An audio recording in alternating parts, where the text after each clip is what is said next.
L'antiga Grècia. Ara parlarem de l'art, la cultura i la religió. Comencem amb l'art. Els temples.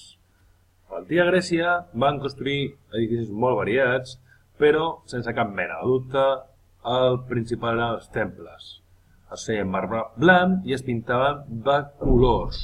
El que passa és que ara, quan ens trobem una obra arquitectònica grega, veiem que només queda el marbre. Clar, perquè aquesta pintura ha desaparegut amb el pas del temps i pensem que no els pintaven, però sí, els pintaven i sembla que de colors molt vius.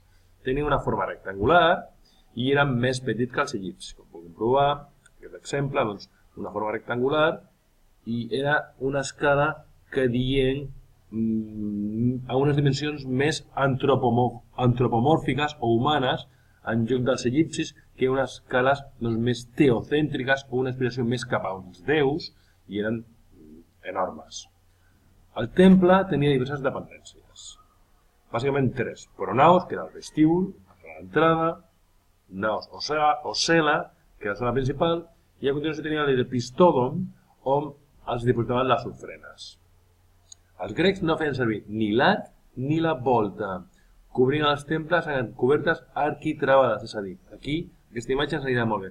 Una coberta arquitravada és aquest tipus de coberta que té una V baixa, que és una coberta a dos aigües, quan plou va l'aigua cap aquí, i no és un arc, no té forma d'arc. No dominaven l'arc i no feien voltes, feien cobertes arquitravades. Aquesta coberta arquitravada el que necessitava era moltes columnes per suportar-lo. Els ordres grecs. Els grecs estaven molt preocupats per l'harmonia, per la bellesa, per les proporcions, i unes proporcions, com hem dit abans, humanes, que per ells era la bellesa ideal. Per tant, els arquitectes van desenvolupar tota una mena d'ordres que diem. Per explicar els ordres, primer explicarem com era una columna grega. Aquesta és una columna grega, i les columnes gregues tenen unes parts. La base, aquests els esglaons, el fust, que és aquesta columna, el capitell, que és precisament els ordres, el capitell, l'epitrau, el fris, la cornisa, i el frontó, que és aquesta part d'aquí, que està entre, podem dir, la teulada i la base de la columna. Doncs per saber de quin ordre són les columnes, o per entendre els ordres, ens hem de fixar en el capitell. De fet, aquest capitell que tenia aquí és dòric, és aquest aquí. És senzill, és un capitell senzill, a una columna estriada. Com era el jònic? Doncs mirem el capitell i aquest tipus és el jònic. El jònic té com, podríem dir que és com una jota de jònic, però recargolada. I aquí a l'altra banda la jota recargolada, en posició simètrica. El capitell és més sinuós i la columna també és estriada. I l'últim és el corinti, l'ordre corinti, i el que representàvem, doncs col·locaven fulles, col·locaven elements vegetals, és un capitell molt més, podem dir, adornat, molt més complicat de fer, i la columna també és una columna estriada.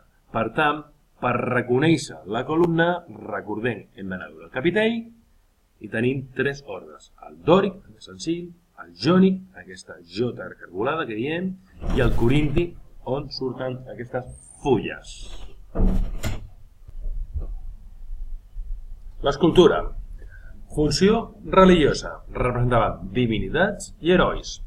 Molt interès per representar la bellesa ideal del cos humà nu, com ja he dit abans, doncs molt important per ell estudiar la fisonomia humana i, per tant, proporcions harmonioses i cossos perfectos. Estudiaven l'anatomia humana fins al mínim detall per poder reproduir-la.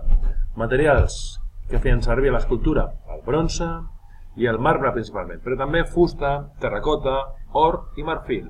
El que passa és que moltes d'aquestes escultures no ens han arribat ara, a la nostra edat, perquè al ser feta amb materials molt valuosos, doncs s'han perdut. O una estàtua de marbre, doncs tu no pots destruir-la per fer una altra cosa. Tu no pots fundir-la per fer una altra cosa. En canvi, imagineu-vos una estàtua d'un mineral preuat, com pot ser l'or, doncs sí. Les escultures es pintaven, però, igual que l'arquitectura, no ens han arribat, s'han perdut. Què més? Eren de gran qualitat, tanta que van ser model d'èpoques posteriors.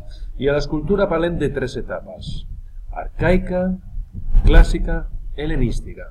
Farem servir aquestes 3 fotos per veure l'evolució. Arcaica, frontals, rígides, mirant cap endavant. Una cama lleugerament avançada per equilibrar la figura. I la figura masculina rebia el nom de Curos i la femenina de Cora. Evolucionen. Ja saben reproduir millor aquestes escultures. A l'època clàssica.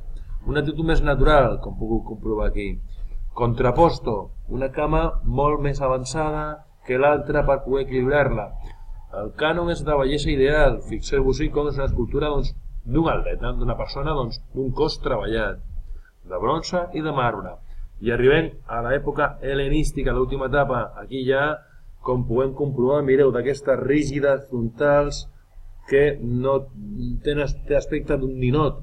Aquesta ja es pot apreciar com el cos està molt més treballat. La hel·lenística, on a més d'un cos molt treballat, ja s'incorporen els sentiments, més dinamisme, moviment. Les figures semblen persones, no semblen estàtues. Cultura. Els grecs van ser els primers a buscar una explicació dels fenòmens de la natura i del comportament humà per mitjà de la lògica i la raó. Van inventar la filosofia i la ciència. Els 3 grans filòsofs van ser Sòcrates, Plató i Aristòtil, perquè us feu una idea, encara avui en dia s'estudien. I tenim després uns personatges que hem de citar: Eratòstenes, geografia, va fer un mapa del món; Pitàgores, matemàtiques, va fer les bases de la geometria, tothom sap el teorema de Pitàgores; Hipòcrates, a medicina, creador de la medicina científica; o Arquímedes, a física, que va inventar el cargol i algunes màquines. Religió. Els grecs eren politeistes, és a dir, tenien molts déus. Cada polis tenia la seva divinitat. Els déus tenien un aspecte humà, però la principal característica era que eren immortals i a més tenien poders. Això sí, actuaven com éssers humans. I les deesses i els déus principals vivien al Monte Olimpo, al Mont Olimp. Zeus era el déu principal. També creien en els herois. Un heroi era un fill d'un déu i un mortal.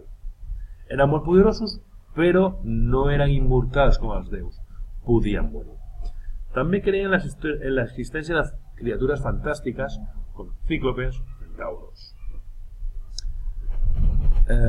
Mites. Aquí definim què són mites. Mites són històries de déus i herois en les quals donaven explicacions als fets de la natura i a fets socials. És a dir, coses que no podien explicar científicament, doncs l'explicaven mitjançant un mite, una història de ficció. El conjunt de mites és la mitologia. Quan parlem de mitologia grega, estem parlant d'aquestes històries, d'aquests mites que donen explicació a fets naturals i socials. On vivien aquests déus? Els temples, i els sacerdots eren els que s'encarregaven d'ells. A més, els grecs tenien diversos ritus, tant a casa, com a les ciutats, com als santuaris. A casa, cada família tenia un petit altar, on honrava els seus déus. A les ciutats, els sacerdots eren els encarregats de dirigir el culte, on tothom participava. I als santuaris es feien ritus comunitaris, oferint als déus representacions teatrals i esportives. De fet, els Jocs Olímpics es feien a Olímpia en honor als déus. Pensaven que els déus podien ajudar o perjudicar-los. Els oracles eren els missatges dels déus que eren interpretats pels endevins.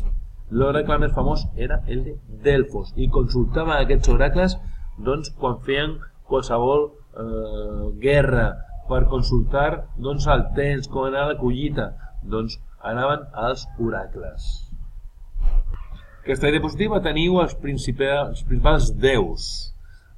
Tenim els déus en petit, els déus grecs, com els deien a l'antiga Grècia, i en negre i més gran són els déus romans. I és que la mitologia grega va ser copiada i adaptada pels romans. Avancem. I acabem ja parlant dels grecs a la península ibèrica. Direm que els grecs van arribar a les costes de la península ibèrica mitjan del segle VII abans de Crist, van entrar en contacte amb un poble situat al sud de la península, els tartesos, van comercialitzar i van tenir bones relacions, però no es van poder establir aquí perquè ja n'hi havia un altre poble del Mediterrani, els fenicis, un poble que està a l'Orient, procedent, millor dit, de la conca mediterrània est del Mediterrani, a l'Orient, que eren els fenicis, i aquests fenicis estaven per aquí i per tant no van deixar els grecs establir-se allà. A principis del segle VI, abans de Crist, van fundar la seva primera colònia aquí, Empúries, Empòrium, i venien de Marsella, es van establir a Roses, Empúries, i a partir d'aquesta van anar viatjant cap al sud fins Dènia o Acre Leuc. Moltes gràcies per la vostra atenció.